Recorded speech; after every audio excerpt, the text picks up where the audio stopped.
Hey everybody, I'm Jack Reedy with Future Pastimes, and we are reading Dune. And we are on to a short chapter that takes place the same night as the banquet. There's a late night disturbance that wakes up Lady Jessica. She checks the monitors. Apparently they have a bunch of screens where they can see stuff going on in other parts of the keep. She sees that Paul is still asleep. He's not in his room, which is where the Hunter-Seeker was, but he is in another room deeper in the castle. So she goes out to investigate, and it is a drunken Duncan. Duncan, Idaho, has partaken of too much spice beer, and he is sloshing drunk, and some guards have brought him into the keep where he was outside making a ruckus, and he's inside making a ruckus. And Jessica tries to snap him out of it, but he lets slip that she is suspected of being a traitor, and that makes Lady Jessica's blood boil, and she immediately knows that Thufir Hawat is behind this. So she dismisses Duncan. They has the guards take him away, and not to lock him up, but just get rid of him. And she demands that Thufir be brought to her because she's going to have a late night chit chat with him. And he comes in eventually, and they have a battle of wits. It's a really tense and interesting chapter. Jessica realizes she has to convince Thufir that she's not the traitor, and convince herself that he's not the traitor. But she does pretty quickly. She's like, "No, I know it's not him, and we're not sure who it could be, but we have to stop fighting each other and working together." But Thufir's very cautious. He knows that the Bene Gesserit are a suspicious organization, which feeds into his suspicions of Lady Jessica on top of everything else. But and while as a Mentat, he certainly suspects that they have power and they're able to manipulate, he doesn't really know the full extent. And it culminates in Jessica having to demonstrate some of her power.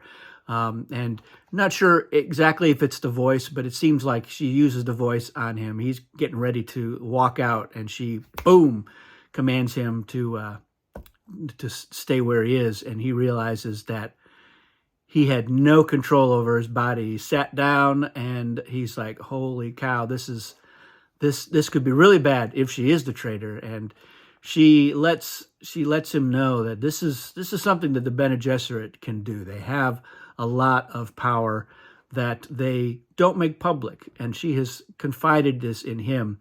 And he's like, "Well, why aren't you using this power more?" And she's like, "The Bene Gesserit prefer to remain in the shadows. They don't want a lot of people knowing about this, so they don't flaunt it. They don't abuse these abilities." At least in her estimation. And but she doesn't 100% convince Thufir. She definitely nudges him in that direction, but he's an old, wise Mentat. So it's interesting seeing that fight between the abilities of the Bene Gesserit, their observational powers, and the logical mind of the Mentat, head-to-head. At one point, Thufir is reminded that he has a weapon that he could attempt to use on her, but he doesn't. And partially it's because I think he's not convinced he'd be able to do it in time.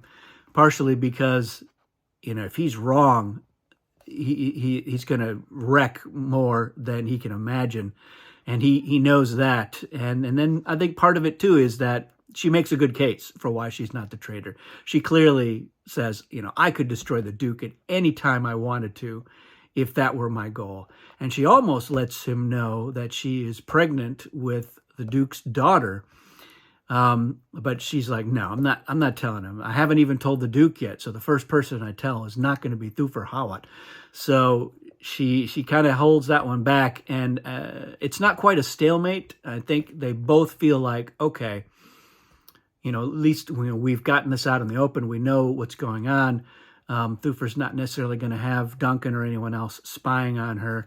He's not going to trust her 100%, but he realizes that he's in a corner, and he has to basically live and let live at this point. So it's a great chapter. it's interesting seeing the dynamic between these characters who have known each other for, at least as long as Paul's been alive. I mean, Lady Jessica was with the Duke sometime before Paul's birth, and Thufir has been with House Atreides for 3 generations. So it's a chapter that has not been adapted by any of the movies or the miniseries. So again, it would have been great to see Rebecca Ferguson try to play this out, to see McKinley try to portray this great depth that Thufir has as a character. He's in a pickle. He really does not want to fail the Duke. And he realizes that they're in a viper's nest on Arrakis. He finds that this rumor of a traitor is credible, and they have their long-term plan if they need to recruit the Fremen to their side before the Emperor and the Harkonnens move on them. And so yeah, he's got a lot of plates spinning, a lot of balls in the air that he's trying to juggle, and he doesn't need any more roadblocks. And so that's why I think he feels like, all right, I don't have to devote as much of my effort to this, although I'm not going to ignore it completely. But it's just going to be hard to surveil Lady Jessica without her really knowing about it. I mean, the cat's out of the bag. She knows that she's under suspicion, and she's made a good case for why it's not her. But I think part of it is that Thufir is like, you may not be in league with the Harkonnen or the Emperor, but you remain in league with the Bene Gesserit. And that seems probably clearer than ever, that she is loyal to them.